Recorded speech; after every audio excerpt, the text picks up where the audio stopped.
All right, we are live. Let's get this other stuff set up.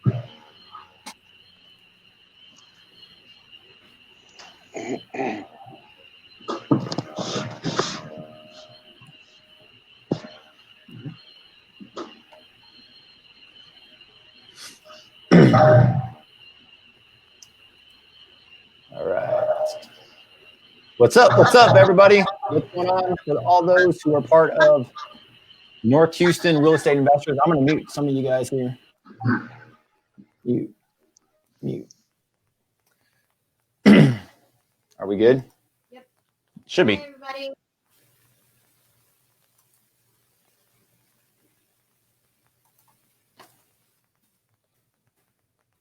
All right, guys, what's up? Welcome to North Houston Real Estate Investors. We are pretty excited. We switched everything up in the last, since COVID and all the other stuff that's going on here. We decided to change things up. We did it on a Tuesday night because I wanted to get the speaker in. We have Grant Kemp coming in tonight and going over some awesome stuff with creative financing, seller financing. He does sub-twos. He does a whole bunch of different stuff. I'm very grateful that I know him. He has already been impacting my life just in phone conversations and other stuff that we've been doing. And then we'll go into a little bit of the vendors that are here. We'll be excited to introduce them. We'll go over that stuff, and then we'll just dive right in. So welcome. This is the North Houston Real Estate Investor Networking Group. We normally meet at the, at the Courtyard Marriott on Shenandoah, and that is the second Monday of every month. So we might be up and running this next month of July. That would be really awesome if we could see everybody. I miss networking with everybody and hanging out. That's always a good time. The vendors are there, lots of just communicating, talking with folks. And then also, what else? Oh, the reason why we're not doing it is because they would only let us do 25% occupancy. So we checked around all over the place and still won't let us do it. So that's a little bit there, guys. I wanted to connect a little bit and just go over some of the vendors that are here that sponsor the group. We're going to dive in and just introduce them to the group and get them involved. Why is that? Oh, let me move this out of the way. There you go. It's pretty interesting. I like this app. This is so fun. So we have, let's see, who we want to go first? Natalie, you want to chirp on here? Yo, can you hear? Yep. Can you hear me? Okay, cool. Yeah, I can. All right. Well, hey, guys. So good to, kind of see some people. Definitely can't wait till July. I know a lot of meetings are hopefully, crossing fingers, starting back up. I'm missing all y'all too. But I'm Natalie with Investor Loan Source. We have all your lending needs. We are in 18 states, but we are kind of focusing, we're bringing it back to Texas. We're very inundated with all of our national loans and a lot of our competitors shutting down. So Texas is definitely one that we want to focus on. We got your short-term rehab loans. We got your long-term. And I know Grant's going to talk about some owner financing tonight. And we actually offer that wrap loan where we have a 20-year fixed rate wrap loan that has a no due on sale clause that you can wrap to an end buyer. So if you're interested in what he says tonight, definitely give me a call. That is my direct line, the 713-904-3431, or just visit our website if you just want some more details before speaking with me. Not a problem, but I'm here for you if you need me. Awesome. That's a number down there, guys. If you want to get more information, give her a shout. She'll be able to help you out. And then, thanks a lot, Natalie. Appreciate you. Thanks. All right, who we got left? Yeah, for sure. Luis, I'm going to unmute you guys. You good? Can you hear me? Yep, you're good. Great. Hey, guys. My name is Luis Landine with Goosehead Insurance. One of the biggest independent insurance agents in Texas. Like Natalie was saying, we can insure wrap loans. Gabe, you're working on a seller finance we do plenty of those, as well as your builder's risk insurance policies. Those of you flippers out there that are getting into that, I am one of the best in my company that does those policies, as well as your normal home and auto. If you're looking to find money, let me do the work for you and shop those policies out with Goosehead Insurance. Game on. All right, guys, you have his info right there. Get in touch with him. I use him. He's definitely my go-to. And even if you need some, I just want to give a shout out for him. Like even if you don't know what your rates are going to be in some areas, it's really good to get a hold of him and just give a shout. And he's not joking. He's really one of the best for doing that. You've been with us for almost 4 years just with the networking group. And man, I've seen him grow tremendously. I talked to him the other day, and you knew a lot more than what, I mean, you've been definitely, you know your stuff now. So it's really good, man. Absolutely. Definitely find him for information. Yeah. Absolutely. Okay. So what do we have? Becky, you good? There we go. Hello, everyone. There you go. Yep. Thank you, Gabe. I'm Becky with Real Estate IQ, and we're about giving you the leads that you need to find your deals, as well as the tool to analyze them. So no matter what off-market person you want to market to, whether it's absentee owners, the pre-foreclosures when they start up again, the tax sale list, which has already started in Houston. They did a tax sale in June, at the beginning of June. Loan modifications, which there's going to be a lot of, divorces. So we have 10 different lists of motivated and distressed sellers that you can market to. Our premium package gives you 6 of those lists with the skip tracing already done. So you get the list right after the documents are filed at the courthouse, and you can start calling or emailing the owners and try to be one of the first ones to get to them. And then our online platform lets you search the MLS for properties that are listed at a discount, or get notifications whenever a new property that meets your criteria comes on the market. And you can quickly and easily run your own comps. We also have our new online community. If you go to realestateiq.co, and at the top, click on community.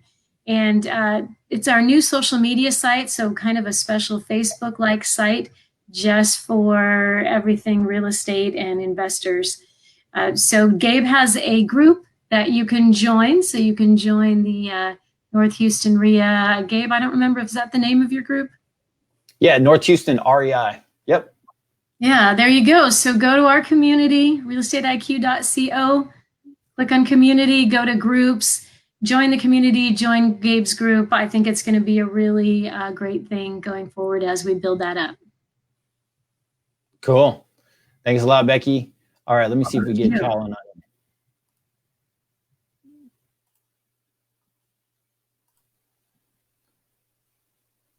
Cal, you there? Yeah, you got me? Can I pipe in real quick? We got somebody saying they can't see the phone number because of the closed captioning that pops up on there. So can we get can you just say your phone number for folks so that they can tap that into their phones and reach out to you? Oh yeah, that's good. Thanks. Yeah, for sure. Just AJ Kendera over here on the watch party I started said, we can't see the phone number, so you're presenting. So I guess do you want to give Natalie? Do you want to say your phone number and then give a kind of go back through just for pure phone number, since the captioning seems to have blocked that? Sure, absolutely. Say for you guys wanted to contact me with Investor Loan Source, my direct line is the 713-904-3431, and that is my direct office line. So here when you need me. All right, Luis, you there? I am here, sir. Throw your number on there. What's your number? My direct line is 281-796-6111. So that's for Goosehead Insurance, guys. Goosehead Insurance. All right, Cal. Hey guys, how's everybody doing? Hey, we're with Longhorn Investments. We're we're one of the larger hard money companies here in the great state of Texas. Well over $100 million in available funds, and we're still doing deals, doing them super quick, wrapping them up, funding them 3 to 5 days. I think there's going to be a great deal of wealth building in the next few months, and the possibilities to both flip for cash and then invest in rental properties for the long term. I mean, you can actually turn yourself into a wealth machine pretty quickly. So the timing is right. I would get pre-qualified, be ready with money. It's been very good to me personally.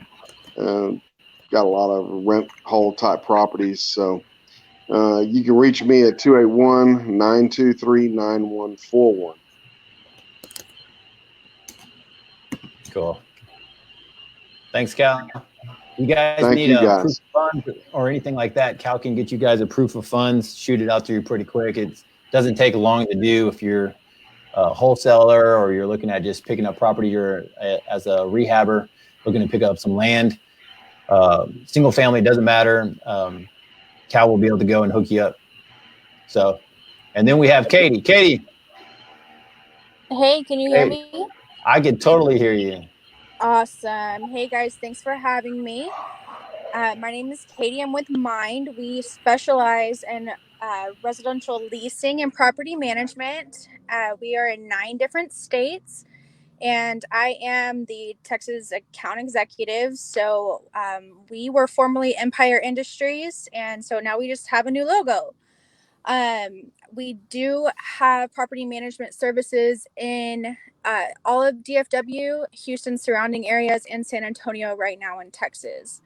So my phone number is on the screen. That is my direct cell. If you guys need any leasing or management services, give me a shout, 713-817-1159.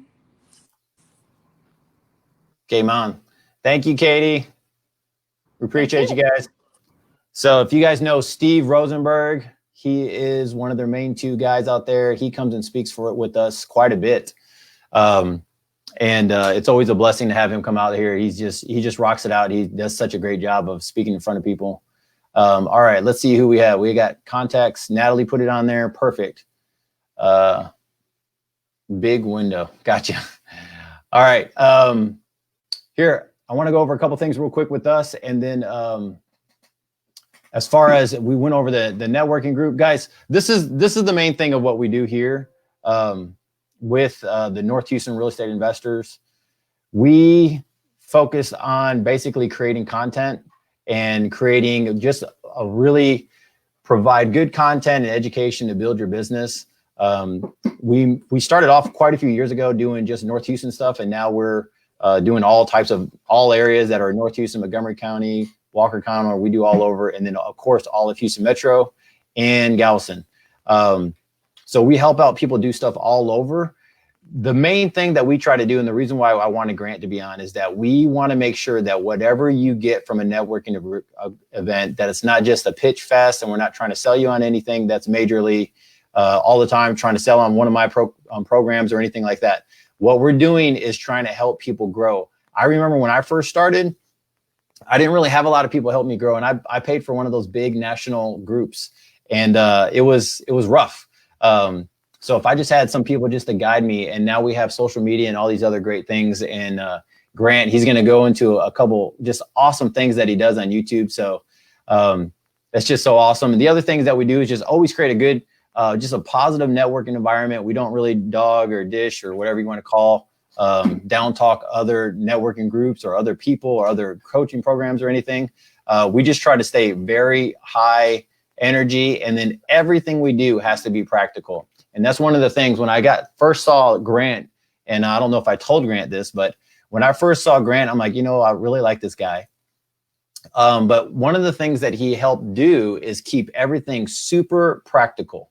Everything was really applicable to where when you get done with this conversation today, you should be able to take good notes and then go and do something with it. Even if it's 10 very high points, You just get done with one. Just do one of those top 10 things and your business will change. And that's really what's really cool. If I can do that, and we can do that today, then that would just be awesome. Let me take this off the screen. Boom. Okay, cool. Awesome. So Grant, that was it. Now it's your turn to really go into stuff. Is your mic on? Good. Yeah, I'm happy to do it, man.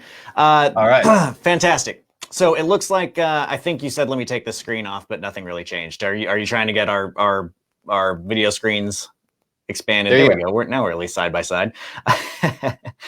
No, man, I'm super pumped to be here. Like you said, it's a big drive of ours to make sure that when you're getting information in front of you, it's something you can go make money off of. I do not believe in it. I think that you, Gabe, I really align with you in so many ways. If it's like, we're not here to like rah cheerlead you into feeling good about being a real estate investor. We're here to help give you some information that's going to help you through this next cycle and possibly make you a lot more money. And that's what we're here for, is we are all in real estate because real estate makes money. So let's find the ways to make money in real estate. Don't worry about the volume you're doing. Don't worry about, everybody thinks they have to do 50 deals a year, 60 deals a year to be a real estate investor. Well, at the end of the day, what most people don't realize is that if you do 50 deals total, 60 deals total, that you can retire and have a net $10,000 a month income for the rest of your life.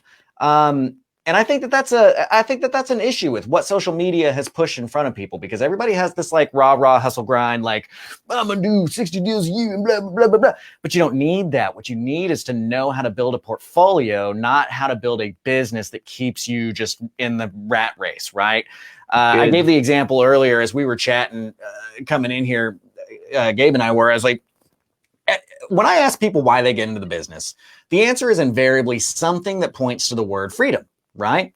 So I've got a watch party here started. If you're watching here, I want to know, I say that, I'm like pushing it. Don't let me influence your answer, but I want to know, why did you get into real estate? What is it about real estate that attracted you to this business? I'd love to have a comment dropped in here so that we can kind of keep track, because we will be looking at these comments. We will be answering questions as they come through. So what is it about real estate that attracted you? And typically, usually, it comes back to something along the lines of freedom.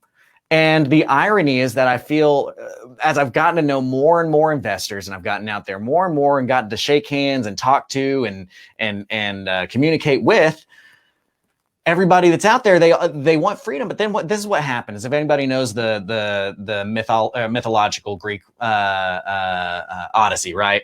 Everybody gets on the ship and they say, man, I'm going to go do real estate. I'm going to be a real estate investor. And they build this beautiful ship and they set sail. And they're like, I'm going to set sail towards Freedom Island. And then they like get halfway there, or a quarter of the way there. And then this like siren song starts up and it's like, you could make $15,000 and it doesn't even really take that much work. And they're like, skrr! And they go over to Wholesaler Island and they land on Wholesaler Island and they stick themselves in a job where you don't have a portfolio. You've got a job. It's a high paying job, and I got nothing against wholesaling. I love it, but it's a job, right? So what we want to do tonight is we want to talk a little bit about what is happening in this next cycle. We know that there's a shift here. We had a Black Swan event. Obviously, it's the reason we're doing a real estate investment club via a Facebook Live event here. But how can you properly apply the opportunities that are in front of you with something like this into something where you can truly build a portfolio for yourself? It got mentioned earlier in the sponsorship intros that,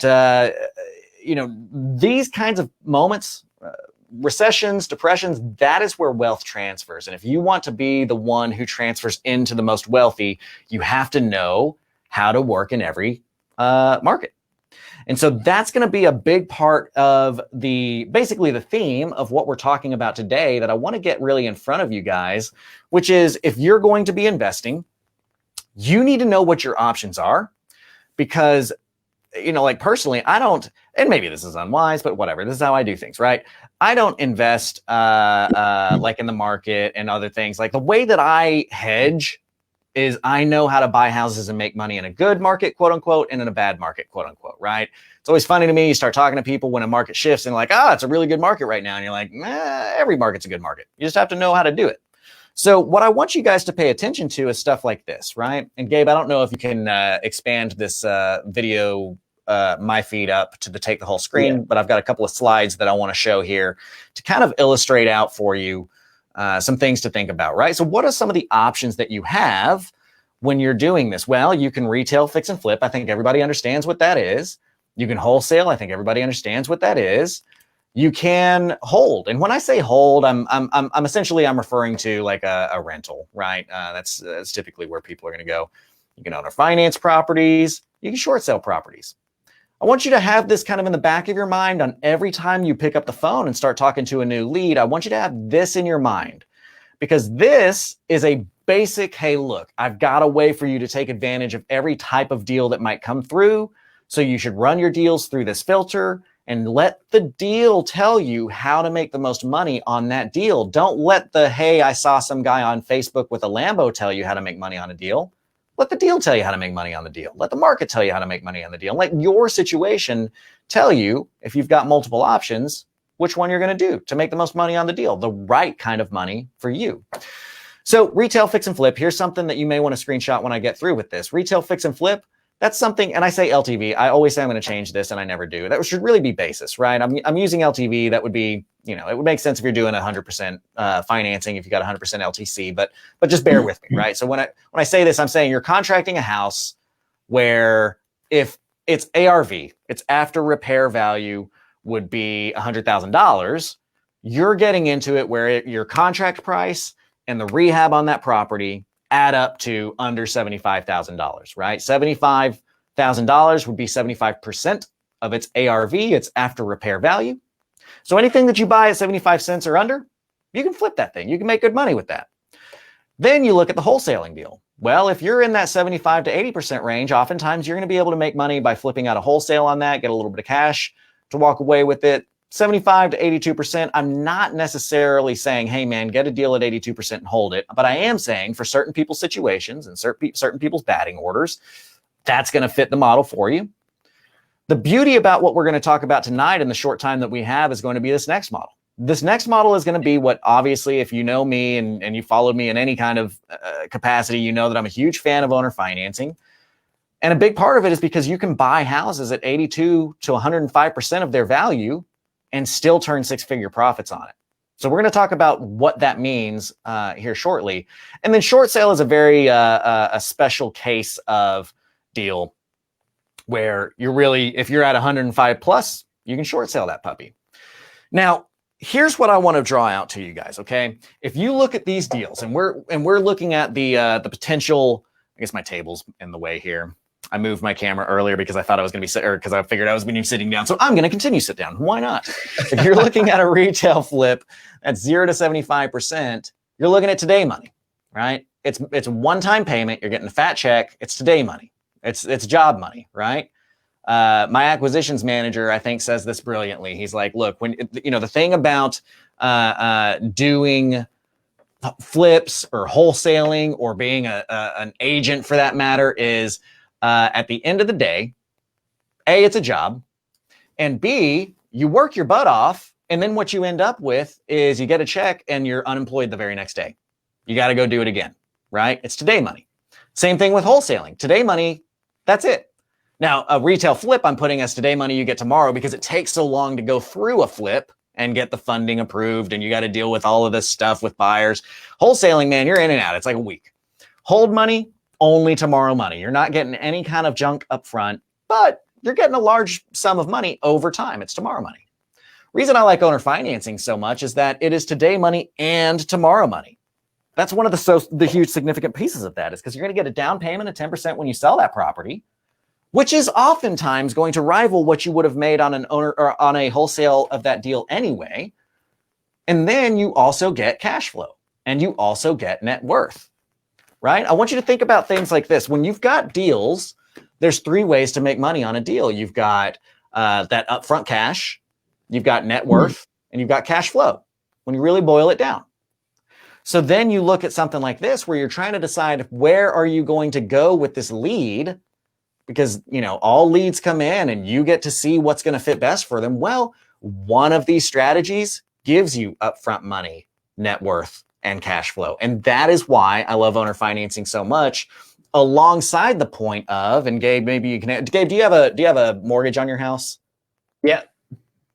So have you ever called that mortgage company and told them that your toilet's leaking? Nope. That's the beauty of owner financing. We Nope. are the mortgage company for somebody, right? I don't care if your toilet's leaking. I don't care if you and your girlfriend got in a fight and slammed the sliding glass door and it broke. Like, sounds like a whole lot of your problem to me. Pay me on the first. And if you don't, you get foreclosed on and we get the property back.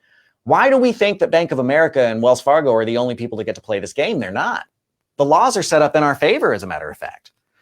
So that's one of the beauties of it. And then short sales are when you start running into these deals, which I'm sure you will, where you're 105+% of the value. It's today money. It's a one-time payment that you're going to get next year because freaking short sales take 8 trillion years to process through. Right. So if you're going to screenshot something, this would be something to screenshot. I encourage people to take a shot of this and put it, if you're always sitting in the same place when you answer the phone, I think it's a really good thing to have sitting right in front of you where you answer your phones, because you are going to be getting deals that will fit into one of these buckets. And if they fit into more than one of these buckets, it's going to be up to you to decide, what do you need? Right? So when we talk about something along the lines of these different strategies that you have available for you, there is nothing wrong with wholesaling deals. You can't go buy groceries with your net worth. You can't go up to Walmart and say, hey, yeah, did you know that I'm worth $1 million? I would like that pack of Cokes. Doesn't work like that. You got to have cash. So if you need cash in your bank account, there's nothing wrong with doing some of these today money strategies, right? But you get the luxury as long as you have the knowledge, or at the very least, you know where to go to work with somebody that has the knowledge. Like Gabe, you're already connected to Gabe. So if you know that, hey, man, this thing is going to be potentially something that I think fits for an owner finance deal, but I don't know how to structure this, I don't know how to do it, reach out to Gabe. JV with him. He knows how to do it. And if he doesn't know how to do it, he knows how to get a hold of me and get the answers for it, right? It's a community business here. You've got to work with each other. And then not only are you making money on this deal, but you're setting yourself up to make money time and time again because you're learning how to do it at the same time, right? So even if you don't know how to do it, know where to go to find somebody who does. But don't feel bad if you want to get some cash, right? That's up to you. If you need some cash in your bank, do one of these flip things, wholesaling or flipping or whatever. Or if you get to the beginning of the quarter and you're like, look, you know, I'm doing really well. I'm blessed. I got money in the bank account. I've got enough coming in that, you know, I can pay my own salary and not have to worry about it. Now, what I really need to think about is my legacy. I really need to think about what am I passing on to my family?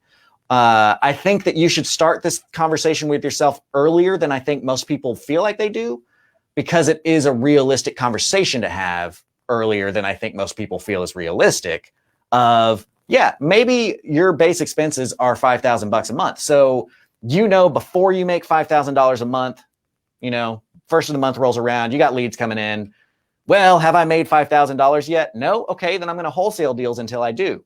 Once I hit my $5,000 mark, then I'm going to start owner financing deals so that I've got a legacy to pass on. I've got a true portfolio that's going to help me survive in these twists and turns of the market, all that kind of stuff. I think that's a great way to look at it. And then short sales finally are going to be that area where it's a special case. You have to be in a situation where, again, they owe like 105% more or more of the value of the property. But the beauty to something like that there, you know, not in a million years do I want to run a short sale, but oh yes, OYEZZ is in Houston. You can reach out to them and they'll run it for you and you just get paid off of it. They do all the work. So I like that batting order. I like being able to think about, look, you have a way of buying every bucket of deal. It's up to you to decide what you want to take down. Gabe, how do you feel about that? Does there anything stick out to you, or we have any questions come through here? Yeah, totally. One of the things I wanted to cheer Brian about is when I was talking with Grant earlier, probably about a month ago, we're talking about freedom, right? And one of the things that I call freedom, and I've been talking, especially over COVID, Grant, is that what is freedom whenever you have your source of income taken away? What is freedom whenever you know how to do a certain type of strategy, but that strategy might not be the thing that you need to use right now? And so one of the things that might be freedom for me is being able to make money, good money, and profitable business in any season, in any cycle of real estate. And so that's one of the things that really stuck out to me the most about doing creative financing, just looking at structuring deals differently. One of the reasons why I know Grant now, because I've been seeing him do some stuff, and I'm like, man, guys, this is really key for the season coming up, because we really don't know all the details that's going on, but this is huge. It's really helped me formulate a different model in our business. Mm-hmm. Well, and I think it's worth noting too that the earlier you can get plugged into understanding how to take advantage of the next cycle, the better off you are, right? I was telling Gabe, I had a conversation this afternoon. We had a call at 3 with some private capital that, you know, these banks, these regional and you know, local banks, they're funded by people with deep pockets a lot of times, right? That's how they get. Well, COVID pops around, and now these banks boards are saying we don't want to lend anymore. Well, there's still all these people with cash that want to get their capital out there. So here I am having a conversation with people saying, no, yeah, I've got leads, I've got deals. We'll place your capital. You want to get your money out there? I'll get your money out there. I'll get it secured, and we'll be in a good LTV and first lien back, blah, blah, blah, blah, blah, blah, blah. And they're here committing $80 to $100 million a year to me to move forward with this kind of stuff, right? Like, that appetite is out there, but it's because I'm one of very few people that knows how to take this type of market that we're going into and turn it into something that's very profitable. Something to keep in mind here that, you know, if you've seen my market cycle video that I did as Grant Teach Me Something, we've got to keep in mind that this is what a market cycle looks like, right? A market cycle goes up, it kind of comes out, goes down, it goes up, and in theory, it just kind of keeps getting higher and higher. Well, it's a 6-stage cycle. So what we've seen for the last, since like 2015, Q4 2014, this was stage 6. Now, where we're at right now is somewhere over here, most likely. Now, I'm not whatever. We don't have the future or whatever, but where we're likely at right here is stage 1, early downturn. Okay. I like that phrase, early, because that lets us know early means you've got an opportunity to go out and make money. Then we're going to go into that stage 2 where it starts to almost stabilize out. Stage 3 is where you've hit rock bottom. Stage 4 is where you start to recover. Stage 5 is when that recovery is starting to kind of hit that curve of cap. And then you get right back into stage 6, which we've seen all along. Here's why this matters. Here's why you've got to understand the importance of a market cycle and how to do certain strategies in each one of them, is that you're about to be looking to buy houses from people. Your marketing's going to return you somebody right here, 3 weeks from now. Well, guess what? They bought their house, 4 or 5 years ago. I say 3 weeks, it's going to be further on, but they bought their house 4 or 5 years ago when the market was on the way up, and now they're selling on the way down because life circumstances have led them to be there.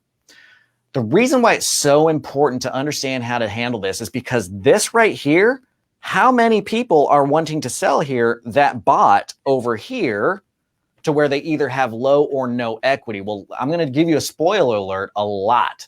There's about to be a lot of people that, as the transition continues on, don't have the luxury of selling at a deep discount because they don't owe little enough to actually sell at a deep discount. So it knocks away your ability to even do that cash property, right? So you've got to have something to serve them, and you can be of service to all these other wholesalers that were not smart enough to tune in at 7:30 on a Tuesday night and learn about a new strategy. You know what I mean? Become a resource for them. So again, I'm a huge fan of owner financing. I think it's the most amount of return with the least amount of work. We've got rentals. I do wholesaling. I do flips. I don't do flips right now. I love doing flips, but now's not the time, in my opinion, for flips. But in this last couple of months, we've taken down more rentals. We've done a lot of wholesaling. We've done a lot of owner financed deals, both acquisition and disposition, right?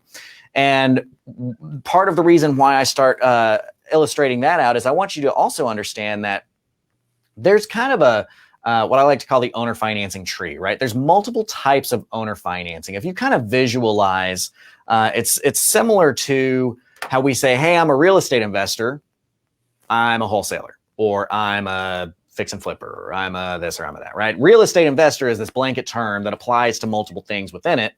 Well, that's how owner/seller financing is as well. Seller financing, owner financing, synonymous terms. It's just you're holding a note for the sale. But things to consider is wraparound is a type of owner financing. that's selling at a higher payment than your debt. Essentially, when you really boil it down, your payment coming in is for more than the payment going out, right? This is going to be a good opportunity for me to get on my soapbox with something that I have been driving home maybe too heavily lately, but it's because I've realized so few people look at things this way. I really want you guys to think about this. Okay, so Gabe, when you look at your bank statement, you ever looked at a bank statement, Gabe? Yes, I have. Good. Does your bank statement say, Gabe, you did really well. Gabe, you bought 50 houses last year? Does your bank statement say, hey, Gabe, you're doing a great job. You've got a bunch of notes out there at 9.5%. No, they don't do that. They give me a sucker whenever I come into the store, though. A sucker for the sucker. Sucker for the what is your sucker. bank? What does the bank statement tell you, Gabe? Bank statement. At the end of the day, what's in the bank? It says how much money came into your bank, and it says how much money left your bank.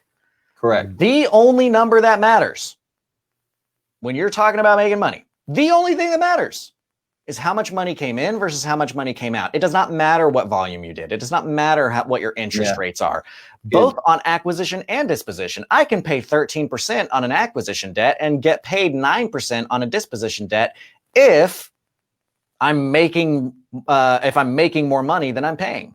Let me show you a quick example of that, just because that kind of, I'm sure, bends your mind sometimes. Okay, let's do it. So here's what I'm saying. You can pay, let's say 13%. Oops, not 13,000%. That'd be a lot of percent. 13%. Let's say it's on a 30-year note, and you're paying it on $35,000 because that's what I already have up there. Your payment out would be $387. Okay. Gotcha. So the question that I see a lot of people get wrong is they will immediately say, well, I can't wrap this note because I can only charge like 9% and I'm paying 13%, so it doesn't make sense. Wrong. Does your bank statement tell you what interest rate your loans are at, or does it tell you how much money came in and went out? How much came in and how much went out? Yep. So what if, so you're paying $387 out on this 13% loan. What if you wanted to wrap that at 6%? Okay. Oh man, that's not going to work. It's almost half. But what if your loan coming in was for $100,000? Well, guess what? Your payment coming in is $600. Your payment going out is $387. I don't give a crap what you paid in interest, and I don't give a crap what you're being paid in interest. Your bank account, your bank statement tells you how much money was paid and how much money was received, right? So think of things like that. So when I start saying that we're going to boil this down into wraparounds are essentially selling at a higher payment than you are, than your debt is, that's the thought process that I'm using. And I really, really, really, really, really cannot emphasize enough. If you do not already think of real estate like that, and you are watching this video, I need you to start thinking about real estate in terms of money in versus money out and nothing else. The other type of owner financing that you may be familiar with is subject to, which is essentially taking over on payments. Now, I'm going to encourage you, don't ever say taking over on payments to to a seller, which you may be posing subject to. And why is that, Gabe? Can you tell me why we don't say we're going to take over on your payments? Well, that's really confusing, first of all, for sellers to understand. And I've done that. Well, and what's the fear of that, right? Like, what does that imply that we're trying to avoid? If I say I'm going to take over on your payments, what's the implication about your obligation to that loan moving forward? About my loan moving forward to the seller, you mean? Mm-hmm. Yeah, like say you're the seller and I go up to you and I say, hey, Gabe, I'm going to buy your house and I'm going to take over on your payments. What is the implication there about your obligation to that loan moving forward? Do you think that you still have obligation to pay that loan if I say I'm going to take over on your payments? Oh yeah. I mean, what happens if you stop making payments? Right. There's this possibility that if you say, hey, I'm going to take over on your payments, they hear my name is going to get removed from this loan, and it's essentially a assumption when that's not the case. Your name, if you're going to buy subject to, this is how it works. If Gabe wants to sell me his house sub to, he's going to sell me the house. I'm going to become the owner, but we're going to leave the loan in his name. It's still going to show up on his credit report. At the end of the day, if I don't make a payment, he needs to make that payment or else his credit's going to get hit, that kind of stuff. I'm going to give you an illustration on the next slide that's going to help you really understand that. But I also want to say in a meeting of this nature, when I'm talking to a bunch of investors, I'm going to say taking over on payments a lot because we understand what that means. However, the phrase I want you to use if you're talking to a seller is not, hey, I'm going to take over on your payments. It is, hey, I'm going to buy your house and continue making your payments on your behalf. Okay. See that little slight difference in phrasing and how that matters? It's your payment, but I'm going to make it on your behalf moving forward. It does not stop being your payment, but as part of our deal, I'm going to make it for you. Little difference. One thing that I really want to point out and get very clear on this as well, because I hear this misstated a lot. Sub 2 is an acquisition model. Sub 2 is a way to buy houses. Wraparounds are a way to sell houses. If you sell a house sub 2 or if you buy a house with a wraparound, you will lose money. Okay. So I'm not going to go into the explanation of that. I just want you to drill that into your head. If that doesn't already make sense to you, you buy with sub 2, you sell with a wrap. And then there's also like the free and clear owner financing option out there. If somebody owns their house, they've paid it down, they don't owe anything on it anymore, you can still owner finance their house from them that way. We're owner financing a group of houses from a guy right now. We sent the contract out for $800,000 today, right? I think we're getting, I don't know how many houses are inside of that, but I think it's 4 or 5 different houses that we're getting. They're all free and clear, and he's holding a note for us, right? It's a free and clear property or a group of that we are buying with owner financing. So any questions up to this point before I kind of describe what sub 2 is going to look like in a practical sense and how you can apply that into your business? Any questions on here? Let's see. I think everyone's like really tracking, man. You're doing a good job. Good. Perfect. Glad to hear it. And again, if you do have questions, pop it in there. At the end of the day, guys, you're the hero. You're the one that needs to go to the moon. My job, Gabe's job, we are merely the guide. Our job is only to be here and help you get to your goals. So if we're talking too fast or if you're not quite tracking on it, I can guarantee you somebody else is not tracking either. Drop the question. We'd love to get it answered for you because this is about you. This isn't about us looking cool. You said something that I think went over a lot of people's head because you went by it. But when you sell on sub 2, you can sell on it as a wrap. Right. Well, so what I was saying is you acquire for sub 2, you acquire using sub 2, and you sell with a wraparound mortgage. Okay. 2 different strategies. You're going to acquire sub 2 and you're going to sell with a wrap. Now, due to the nature of the time that we've got and all that kind of stuff, what I'm going to talk about tonight is acquiring sub 2. Because if you don't already have sub 2 deals, then it's not really going to do you much good to know how to wrap it out. So let's get you in on how to acquire your deals. Because again, if you go back to that graphic that I showed you earlier, you're about to see deals and you may already be seeing them. You may have run into this already where you make an offer on a house and you're like, I'll buy it for you from you for 60. And they're like, well, I owe 70, so can't do it. See you later, right? It's trash to you. But now we're going to teach you how you can go make your marketing campaign budget out of your trash can. Right. Nice. So let's build that in a little bit. I'm going to show you to hopefully help build this graphically in such a way that makes sense visually. Let's look at to understand how subject to works. First, we have to understand how the traditional bank financing model works. OK, so in the traditional bank financing model, you've got, Joe and Betty that want to sell their house. So they list it up for sale. And they've got this loan down here in that bottom right-hand corner to some bank, right? Well, the buyer's going to come up into the scene and say, hey, I would like to buy this house. This sounds like a good house to me. So they're going to go to their bank and they're going to say, hey, bank, would you lend me enough money to buy Joe and Betty's house? And the bank's going to be like, sure, I'll lend you enough money to buy Joe and Betty's house. And buyer's going to be like, sweet, I'm so super happy. So you contract with Joe and Betty, send that contract over to a title company.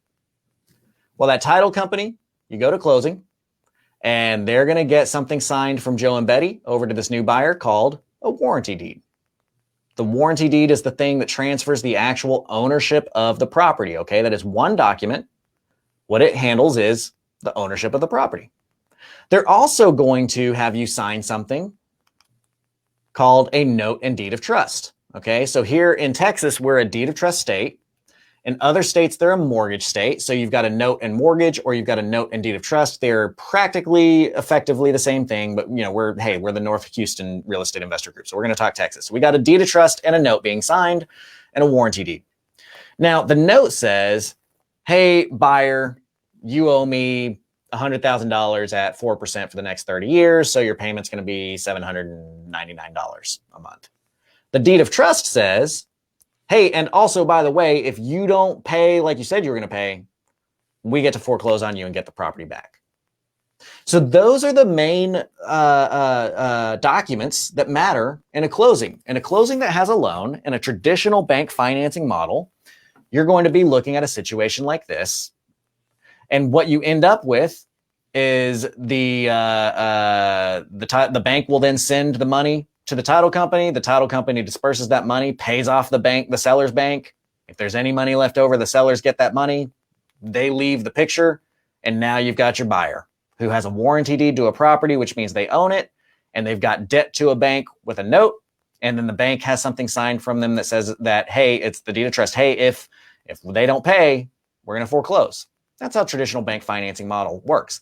The thing you've got to really point out to yourself there is that we inherently, in practice, oftentimes feel like, hey, whoever owns the house owns the debt, period. But no, that's not what we see here. What we see here is we see three documents. We see a note, a deed of trust, and a warranty deed. The warranty deed says who owns it. The note says what the debt is for, and the deed of trust says who's going to get foreclosed on. Or I'm sorry, I should say the deed of trust pledges that property as security to back up that note. Because here's the thing, at the end of the day, Gabe, does any bank give a loan to a retail buyer just because they're so gosh darn good looking? No, sir. I mean, maybe Gabe gets loans that way. You got that charming smile. Maybe. Why does a bank lend money? To get What money are the reasons back. that a bank uses? Yeah. Mhm. Yeah. And what's their security? Why are they comfortable? Because you can do credit cards. You can lend money on a credit card and get money back. But why are you paying 18% on a credit card and you're paying 3% on a home mortgage? What's the bank's logic? Yep, it's unsecured. So when it's backed by real estate, they're nice and happy. Yep. So the credit card debt's going to be unsecured. Right. The mortgage is going to be secured by a deed of trust. What that means is that the bank doesn't get their money, they get your house. Well, because this debt is backed up by something that's worth more than they have invested on it, yeah, they're cool with giving you a low interest rate because their risk is lower, right? So we understand that deed of trust is what is used for foreclosures. This is going to be one of the things that you're looking at a lot in your leads lists coming up. So I'm going to use that same model, but now I'm going to use that to explain to you what subject to looks like.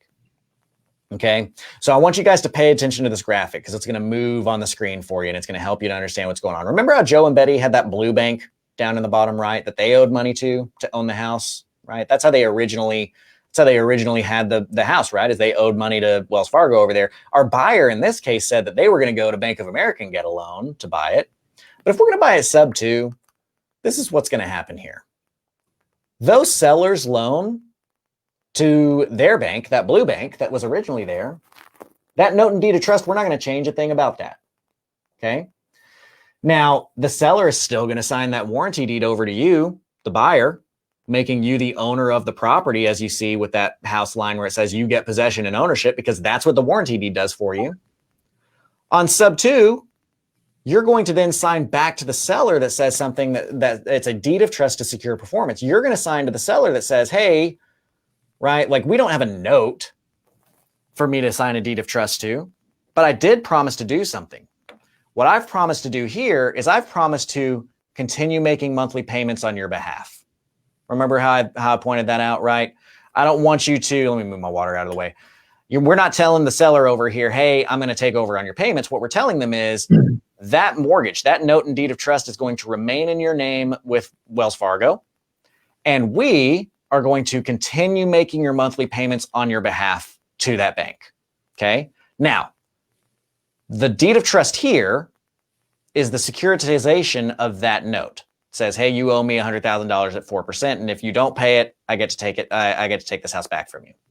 The note, we don't tell our seller, hey, I'm going to pay you X amount of money over X amount of time at whatever interest rate. What we tell our seller is we're going to do something. We're going to perform. And that performance is going to be continuing to make your monthly payment on your behalf.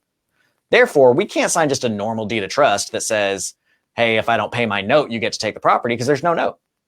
What we're going to sign is a deed of trust to secure performance. We've told the seller, sell me the house, make me the owner of the property, subject to the underlying lien staying in place as is, and I will perform. I will continue to make these payments on your behalf. And if I do not perform, you get to foreclose on me and take back ownership of the property, and I'm out of the picture. Okay? Does that illustrate well? Do you think, do you guys follow me? You understand where I'm going with this this illustration here? See if we have any questions. Gabe, how do you feel about that? Did anything pop up for you question-wise in your head? I think it's great. And I think the way that you word it on that part of we're making payments on your behalf. Man, that's golden. I really like that. Good. I'm glad. I really do. And guys, if you're getting something from this as well, make sure drop some likes in here, share it to a group, give some love to the North Houston real estate investors, like their page, follow their page, because Gabe is a good guy, man. I've not known him for very long, but it's very obvious very early on what a genuine dude that he is and how ready he is to help. Mark Monroe just joined. He says, I'm a member of the Academy. Mark Monroe just joined as one of our creative accelerators. The best real estate course content out there. So much valuable. Gabe and Grant have so much knowledge in creative financing. Outstanding job, gentlemen. Thanks, Mark. I really appreciate that. That's awesome. Good to see you getting involved there. What's up, Mark? That's what your sub 2 is going to look like, right? You're buying the house. You're becoming the owner of the property. You're just leaving that debt in your seller's name. So Hey, Grant, that's not what I wanted to do. Yeah. Let me ask you something real quick. Can you do you see that? Can you do a screen share down there at the bottom? You see that button that says screen share? Okay. What do you want me to share? The screen on there, for some reason, it's showing up. Let me see here. I guess it won't let us do it now. I was going to say there's a screen share button on there where you can screen share your slide, and the slide will come up bigger on the screen. I would love to do that, except this is an extremely complex. I'm actually Airstreaming from my computer to a wireless monitor over here, and that is cut in half, partially for my iPad, partially for my laptop. Grant, screen share would not. He's like the most technical guy you know. He has all the cool gadgets. He was that kid that had all the the newest phone, the newest everything. Yep. Yeah, that's awesome, me. man. That's me. So yeah, I would be happy to share that. It's just not going to give what I think.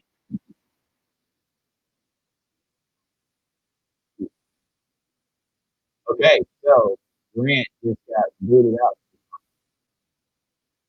Let's see if we can get him back on.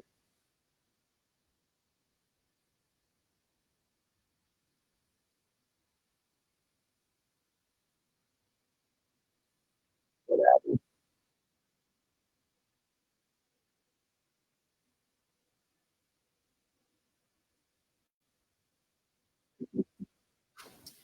And there you are. A tech genius. Just tell me how good at technology I am. I was seeing if I might be. I was going to at least show you what it looked like. Oh man, I'm glad that wasn't me, dude. No. It's you. I'm the tech genius. You're the it was your fault. No, and I think the only other option would be if you're able to make my screen the full size, then I can just put the slides up there for people. Yeah, but, I can't do that. I do have some questions now. Cool. Perfect. Right, love to answer. Here we go. In the event of non-performance and the original sellers have to foreclose, does that end up reflecting as a negative on the buyer's credit history? I love that question. That's a great question, Edward. So, this is. I'm glad that it got brought up because it's such a it's an intro to such a bigger topic.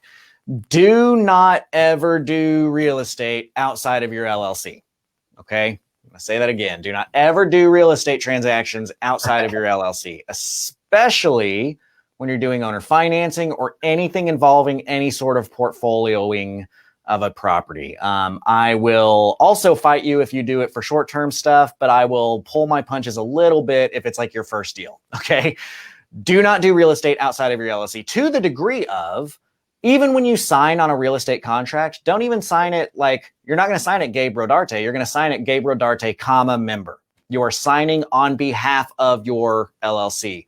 We want what is called the corporate veil because what does LLC stand for? Gabe, what's LLC mean? Limited liability corporation. Yep, limited liability company, right? Is and I usually love asking large groups what LLC stands for, because everybody knows limited liability, and then like half the crowd is like corporation company, right? Because an LLC is technically not a corporate entity in the most technical of senses, I believe. But yeah, limited liability company, which means that you have protections personally. You're not going to get your car taken away from you. You're not going to get your house taken away from you. Your business is what's being put up there, right? So in this case, when we say buyer, we mean you. You're the buyer. You're the one buying with subject to, because do we ever sell with sub to? Yes. Oh, wait, no. No. You got it right. You corrected. Two, we acquire sub two and we sell with owner financing. So when I'm saying buyer in a sub two scenario, you're the buyer. When I say buyer in the sub two scenario, you, the buyer, is actually your LLC.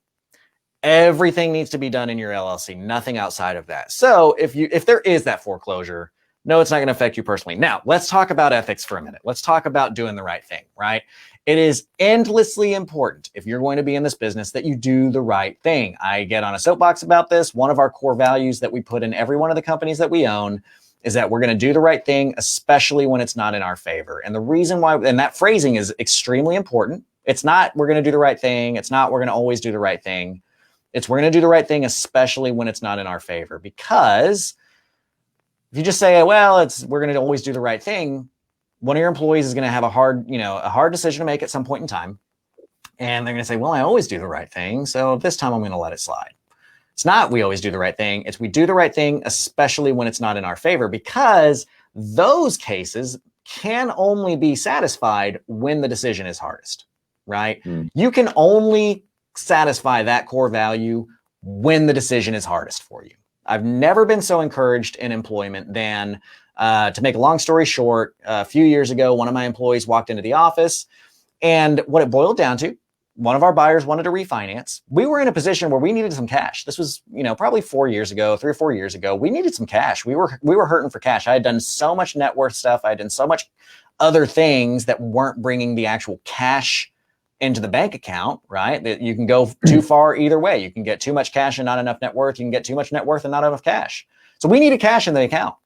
And somebody wanted to refinance, and they had a single late payment in the last year, and it would have gotten us a net of like $73,000. And I only was notified of this when my employee walked in and said, hey, I just wanted to let you know their lender called us and told us that if we would just sign the affidavit saying that they were current on payments and had been good on payments for 12 months, that they would be able to push this through and get everything refinanced and that nobody would know. Well, here's the thing. The reality of it is, honestly, truthfully, nobody would ever know. Nobody would ever research that. Nobody would ever in the real world come ask us for our records to verify, because that's a very common, like you just sign on this thing. Yeah, they're current. Yeah, they've been current sort of deal. It's super easy. One signature, $75,000. But she told him that that was not the right thing. And we do the right thing, especially when it's not in our favor. She turned it down, and she came and let me know that that was the position that she had been put in. How awesome is that, right? You've got to set that culture. Now, the reason why I say that here is you're looking at somebody in the eyes and you're telling them, hey, you're in a hard spot and I'm going to help you out of that spot. And part of my ability to help you out of that spot is continuing to make these payments on your behalf. So continue to make the payments on their behalf. Right. Yeah. It is your responsibility to do the right thing, because they are trusting you to do the right thing. They are entrusting you with their loan and their credit and all these kinds of things. Now, life happens, and we get that there may come a time where you just literally it is not going to work. You cannot do it. But you have to do every stinking thing in your human power, not short of selling the note, bringing in a third-party investor. There should not be a situation that you run into where you're going to be unable to cover this loan payment for that person. So you should not be running into a situation where that seller is going to foreclose on you. However, we want to give that seller the security of, well, what if you didn't foreclose? They should have some way of recourse. I know people who don't do the DTSP, because whatever, we'll just not give them the DTSP. They don't know what they're...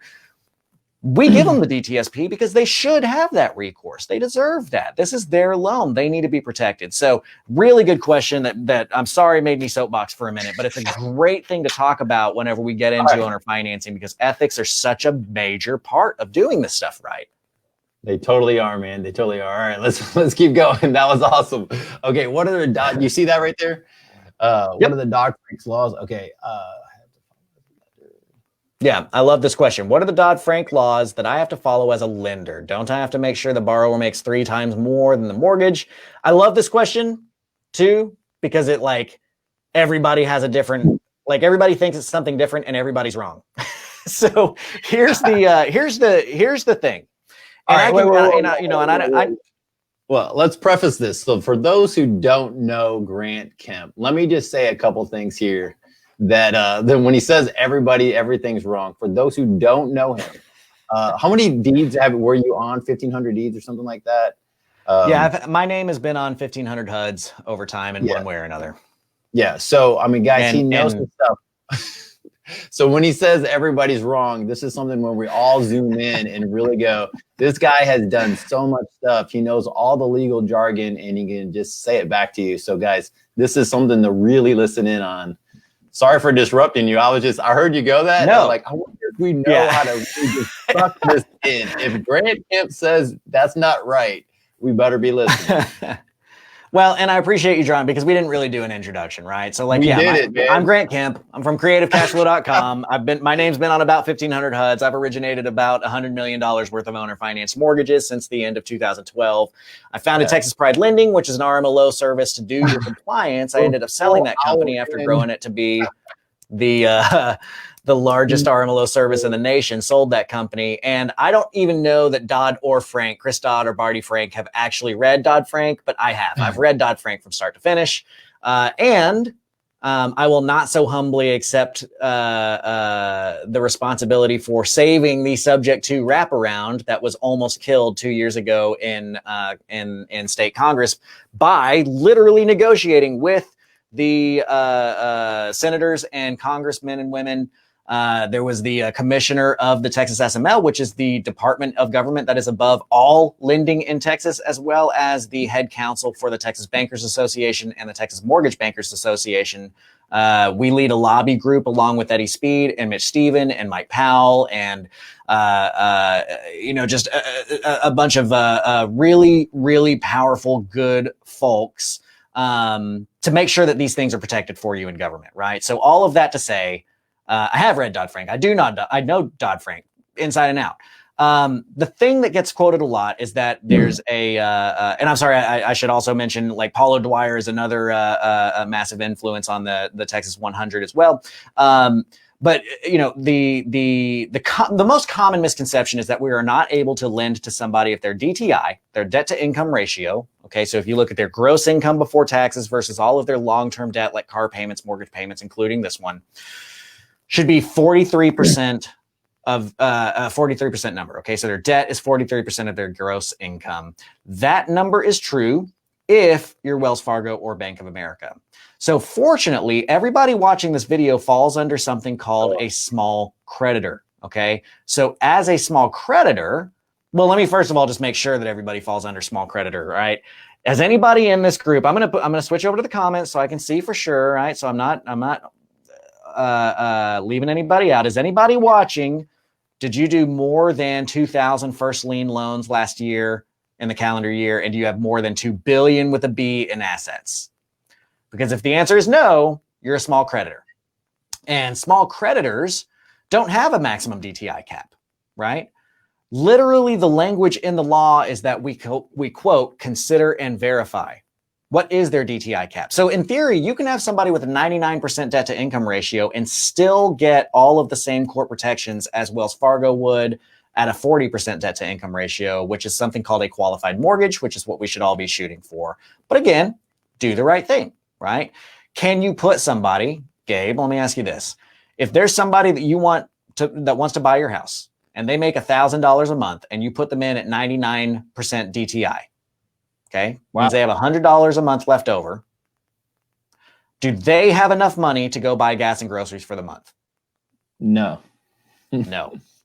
No. What if somebody wants to buy your house that makes $1 million a month and you put them in at 99% DTI? Is $100,000 a month enough to pay for gas and groceries? Yes. Absolutely. Yes. So use your brain. Can this person pay you back? Then you're probably going to be good. What you have to do is you have to use reliable third-party data so that you can satisfy the language of the law, which is, quote, consider and verify. Same thing with credit report. Basically, you can do anything you want with the exception of these few things. Don't do a balloon payment. Don't do a prepayment penalty. And your amortization for the loan needs to cap out at 30 years. If you satisfy basically those three things and you send them through an RMLO for processing, you should be fine and you'll get great core protections in your loan. You just want this beautiful thing called a qualified mortgage, or QM. That's where you get your that's where you get your core protections. Come on. All right. Let's go. This is a good one here.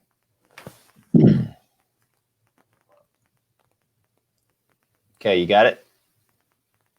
When buying sub 2 and the seller wants a down payment, can you wait until you find a tenant buyer and give it to them? For example, if the seller wants $10,000 down and then you get $20,000 from your tenant buyer, is it acceptable to wait until your tenant buyer gives you their down payment and then give them 10 from that 20?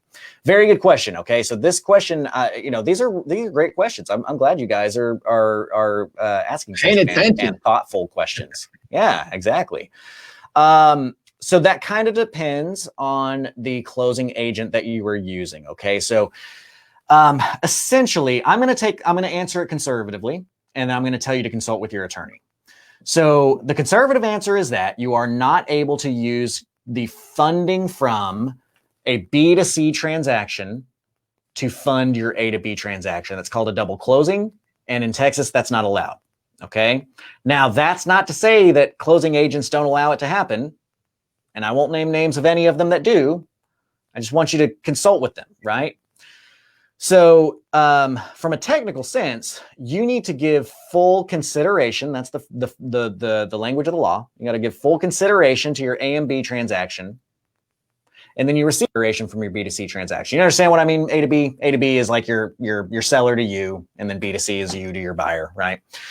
So one easy way to handle that, if you need to go down that road, if you do not have access to transactional funding, you do not have the ability to put that money in up front, a really a simple way to handle that is a method that I kind of came up with many years ago, which is essentially just, I'll put it this way: signing a note is considered full consideration, right? So even if you create a note with your seller that says, hey, I'll give you $10,000 in 48 hours, and you sign that note with them at closing on your A to B transaction, that satisfies the language of the law, which is full consideration being given up front. And then you can use the funds that are in escrow from your buyer, putting their down payment in, to cover that note. You can just instruct your escrow agent, your closing agent, to use the funds from the B to C to pay off your A to B, and then get a release signed from your seller, and you're good to go. That's the most conservative answer I can give you. I like to teach conservatively when we're in public forums like this, because we just want to make sure that everybody's doing the right thing. There are more aggressive ways that you can do things, but I've got to be very careful, just because we don't, when I'm not looking people in the eye and I don't know what your sophistication levels are and that kind of stuff, we just need to be very careful with what gets spread out there. So I've got to just say, that's the right answer, the conservative answer, and then talk to your attorney and let them guide you into the answer that works for your situation. Gotcha. Does that make sense? All right. What are the typical terms currently in the market for owner finance properties? So here's the best way to answer that question in more of a teach a man to fish sort of scenario, which is the way that you're going to determine what the payment is on your like wraparound mortgage is to compare it to the rents. So let me show you this. Okay, we live as owner financers in a very interesting spot. We're actually going to be directly between the two ferns. That's not a real thing. You've seen a Venn diagram, right? I did not intend to make one circle bigger than the other. I just don't know how to draw.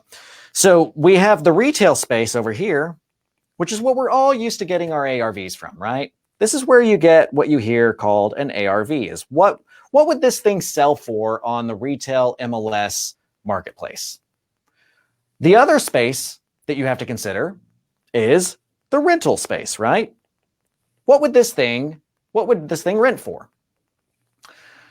As owner financiers, we live right here because what matters to us is we have to know both what can this thing sell for as a purchase price, and what is somebody willing to pay on a monthly basis to live in a house like this in this neighborhood?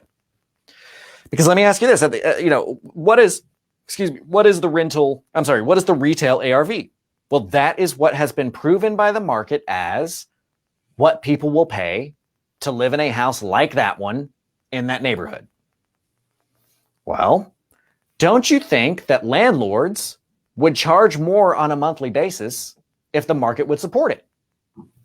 So just like the MLS comps that you get on an ARV tell you what you can put as the purchase price in your contract, the rental comps are going to tell you what you can charge on a monthly basis to your buyer. So typically what you want to get is like a 9.5% interest rate on a 30-year mortgage. That's what it really falls into when you get the what's called the 1% rule. Gabe, are you familiar with the 1% rule? The 1% to be able to explain rule. it to them. So 1% rule. So if the ARV is about $150,000, we're saying the 1% rule is the rent will be right around $1,500. That's absolutely right. So if you're in a market where the 1% rule is still alive and kicking, that's excellent for you. That means that you're probably going to be able to get 9.5% on a 30-year mortgage on the back end. You're probably going to have something like $25,000 worth of equity in that deal to work towards your net worth. And you're probably going to have something along the lines of $350 worth of cash flow. But that's not really the answer. Really, the answer is, what's the rent rate? And then you've got to back out your terms from there, because we have learned that people are willing to pay this amount on a monthly basis to live in that property. So what you do is, like to use his example, if it rented for, what'd you say, $1,500? What'd you say was a 150 and 1,500? Yeah. Okay. So again, we're going to go money in, money out. I like to do green for money in because that's the color of money. So if it would rent for $1,500, then we have to subtract the things that we know have to go out. So we're going to subtract out the taxes and insurance, which we're going to say is $500, right? Taxes and insurance. That we have no control over that. That has to get paid. The next thing that we know has to get paid is, let's say, another $500. Let me use a different number for that. Let's say it is $600. And this is the principal and interest of our loan that we took over sub 2. Does that make sense? So in other words, we're going to buy a house sub 2 that has $1,000 payment going to Bank of America or whoever. 500 of that is the taxes and insurance. 600 of that is the principal and interest, right? Gotcha. Well, if that house rents for $1,500 a month, that means that you're left over with $500 a month in cash flow, which that's awesome, right? So that's where you make your money. Great. We know that this can work because our uncontrollable expenses are less than what it rents for. So we passed test 1. Well, then it's like, okay, I know that I can rent it for $1,500 a month. So what do I know I have to pay out of that like my wraparound buyer would have to pay? Well, your wraparound buyer is still going to have to pay $500 towards taxes and insurance, because who pays for taxes and insurance in a house? Who's the one that pays the taxes and insurance, Gabe? On the wraparound buyer, the end buyer. Yeah. The owner of the property is the one that pays for taxes and insurance. Well, when you've sold it on a wrap, owner finance somebody, they're the owner of the property. So the tax and insurance are their responsibility. In this case, what that leaves over is $1,000, right? Of principal, and interest. Principal and interest. So remember, a mortgage payment is made of PITI, right? Principal, interest, taxes, and insurance. This is what your buyer is being told they're going to pay. It's $1,500. $500 that goes towards taxes and insurance. Now their principal and interest is $1,000. Here's the beautiful guy here. I'm about to blow some people's minds here with this. Blow it. Information. Make it happen. All right. If you had that situation where you sold a house for $150,000 on a $1,500 rent, you're getting a $15,000 down payment up front. What would you have wholesaled that deal for, right? $15,000 up front, that's pretty sweet. Now, let me be clear. There's expenses. You may pay realtors. You may net nothing. You may net $5,000, but that's money up front. That's your today money. At that point, because you got a 10% down payment, just to explain that, right? You sold for $150,000, you got a 10% down payment. Well, now you have a loan for $135,000 to your end buyer. You know that they can afford to pay $1,000 a month for that loan. You follow me there? Because the total payment was $1,500. We backed out the taxes and insurance. So $1,000 a month is going to be what's used to pay this $135,000 loan. So I'm going to plug that in. I'm going to put $1,000. I'm going to put that in my payment. We want this to be a 30-year note.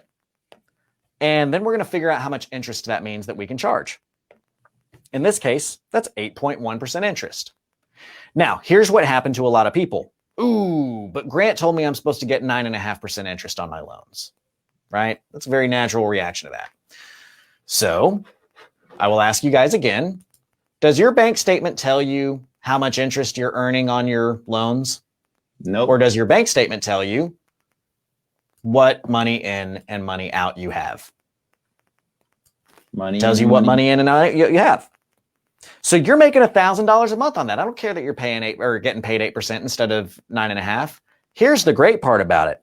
If you're going to take a wild stab, Gabe, I'm actually, I would guess that we're going to be nowhere close. If you would take a wild stab over 30 years, don't put it in your calculator. I see you reaching down there. You can't cheat. Dude, I was already running the numbers. I see you reaching down there. Don't think because you got these movie magic camera angles.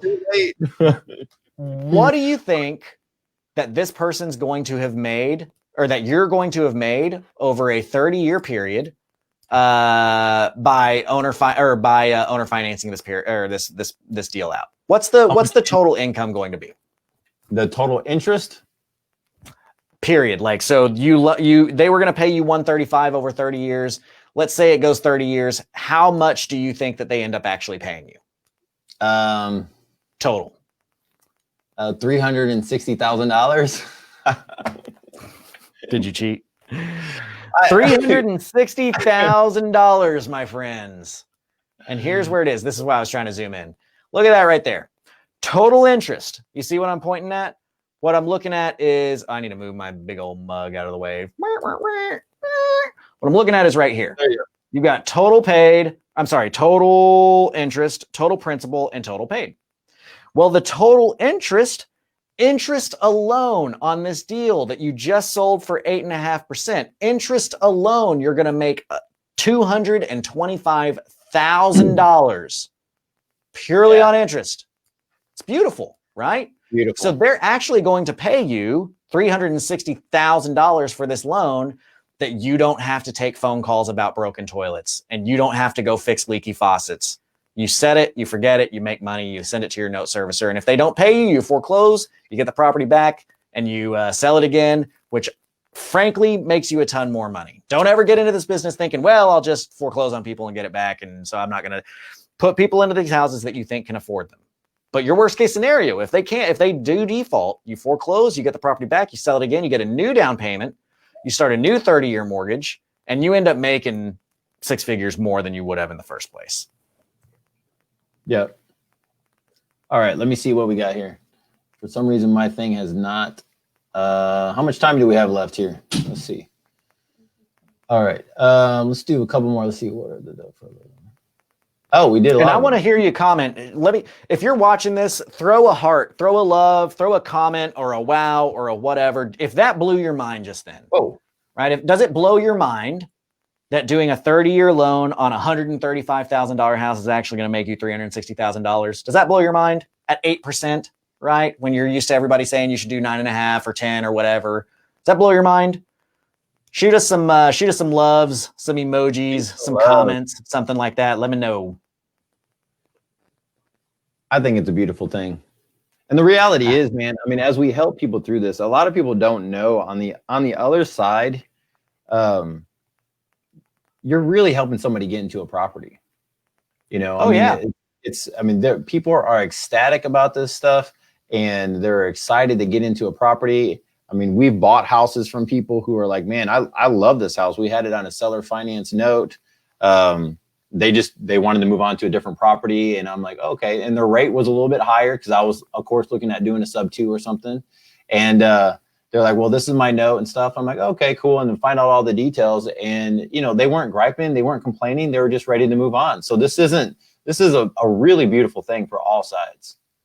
Yep, absolutely. You're helping somebody sell who probably couldn't have sold. You're helping somebody buy who probably couldn't have bought, and you're making money in the middle. And I see Trevor asked the question, well, are you even going to hang around for 30 years? And I do want to point out, look, you know, the owner financing market is a different demographic than what we're used to seeing in our, you know, like usually I think the average time of ownership in Texas, I think is like 4 to 6 years or something like that, but not in owner financing. It is very likely that your owner finance buyer is going to last or sit that thing out for 20 or 30 years. That's very likely. That's very likely to happen. Now, you might sell the note, right? You might get out otherwise or other ways, but there's so many creative variables here that we just have to kind of choose a path to show you like, this is what it can make. Because on the other side of that, like I sell notes, I buy notes. If you've got a note if you're watching this and you've done owner financing and you put one of these notes together, we can buy that note for you. There's a market for that. So that's the other beautiful thing about this is that you've got these nice little piggy banks sitting over there. You got $20,000, $30,000, $40,000 sitting in equity on this note, and your car breaks down. You want to go buy another car.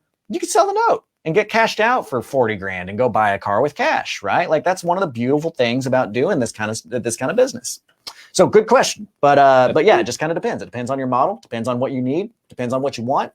But your buyers are way more likely to just stick around in that property than your typical buyer is on the retail market these days. So Gabe, where do you want to go from here? I'm ready for whatever you want. I'm following your lead. It seems like you got some energy going and explaining all this stuff, man. I can tell you really like doing this.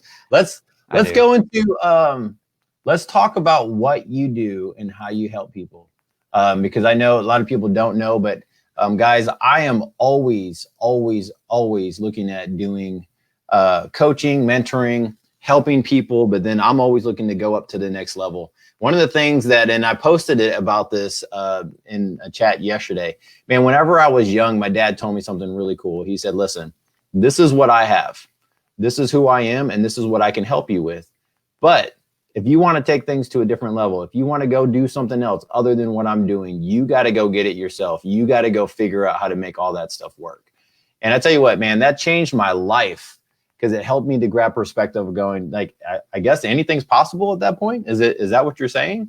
But it also helped me to realize how to always find somebody to coach me along, mentor me along, always it's the easiest way and the fastest way to collapse time is to have someone else there to help you go through that process.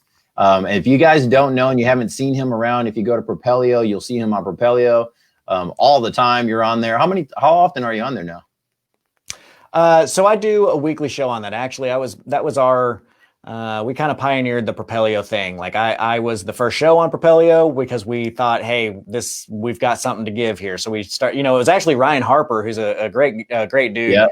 Was at the studio and he was heading in one day because I was recording for the Propelio Academy every Wednesday. And he calls me, he's like, man, what if we just went live every Wednesday? And I don't know, because I was filming on Wednesday. He's like, I don't know, we just call it Grant Teach Me Something or something like that, right? And so that's what started Propelio TV. That's what started the Propelio drive over there. So did a lot over there, founded their academy, got everybody on there, got the website put up for them, got all the talent to film those things. There's a lot of really good free information for you over at the Propelio Academy. And then I'm at creativecashflow.com, right? And that is what, I'm passionate about training. I really love teaching people.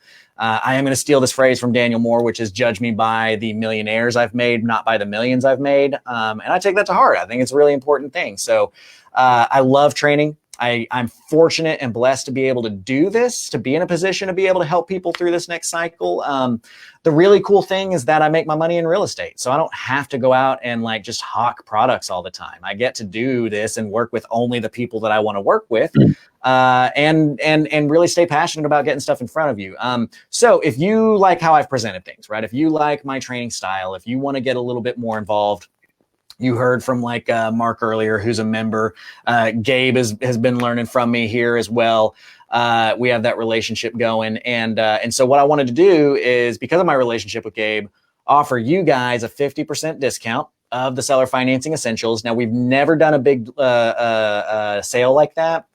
The reason why we're doing this right now is that my partner and I spoke about it, and just legitimately, like, we have the answers that people need to not go out of business in this next cycle. And we make our money in real estate, right? We kind of feel like we've got this kind of moral obligation to make sure that we're getting this information in front of as many people as possible.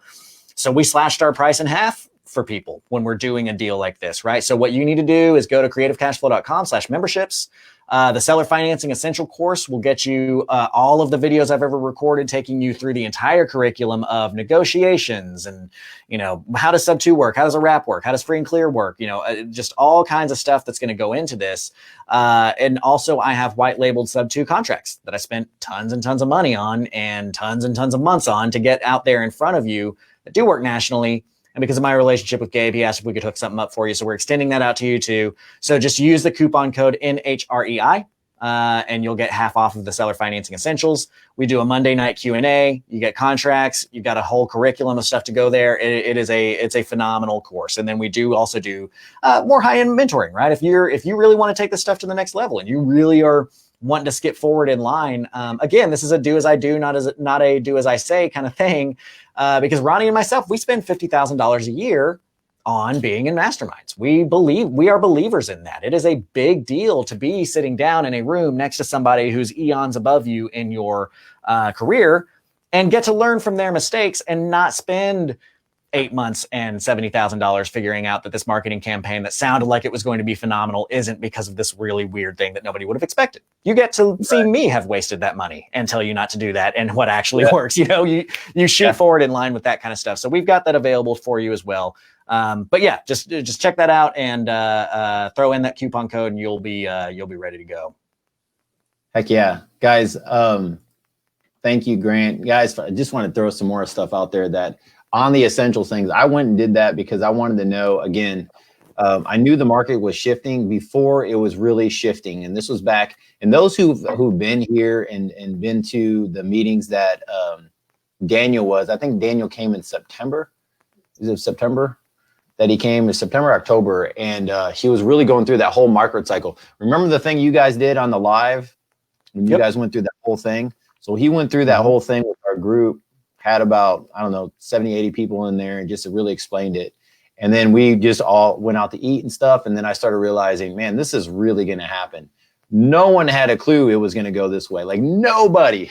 So now, not long after that, I was like, look, I really want to take things to the different. Yeah, well, maybe not COVID lockdown, you know. Right. Yeah. Nobody guessed about the black swan, but the market was ready for it for sure. Yeah, the market was ready for it. So guys, if you, like I said, this is one of the things that we're doing with vertical house buyers. We're taking things to the next level. Here, guys, I'll go over a couple things real quick, and then we'll just call it a night. Let's see if I can get this on here.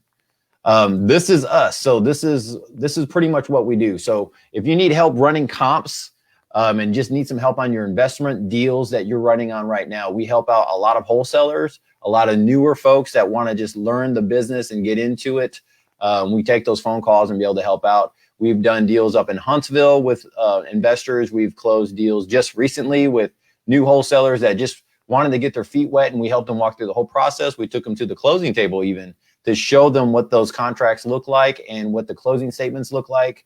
If you need negotiating with sellers, I would say Maria and I are just, I don't want to be boastful, but we know how to lock up some deals for you. So if you need to lock up some deals or you're just trying to figure out how to strategize on that, we can help you go through that. We're always looking for properties to buy at all times. And then we're always looking to put funds to work. So if you do have funds that you want to put to work in the real estate world, give us a shout. and we'll just kind of direct you in whatever way. It might not be through some of the stuff that we're doing, but like Grant said, we know Grant and we know other folks that be able to put some of those things to work. And then JV on projects. Man, that's really the fun stuff, guys. If you really want to just collapse time, JV on a deal. When I first got started, I was JVing on deals because I had no clue what I was doing. I was so scared to do my deals. But I mean, Grant, it's funny that when I first started getting into this and I had to get lending, I really had no idea what a point was. I didn't know how percentages work. I didn't know what simple interest was. I didn't know how any of this stuff worked. And I was just scared out of my mind. So I totally know how that is, guys. If you're in that position, let me know. We are buying land, houses. We're actually doing a land deal right now, single family. Let's see, Maria's texting me something saying, make sure we, we got some land stuff that we just picked up the other day that we're trying to offload or that we are going to offload. So this is our information, guys. Get in touch with us. If you need anything else, we're happy to help you out. That's it. Go vertical. Have a great, blessed month, and I hope everything goes well. Contact us if you need anything. That's it. Grant, you want to say anything?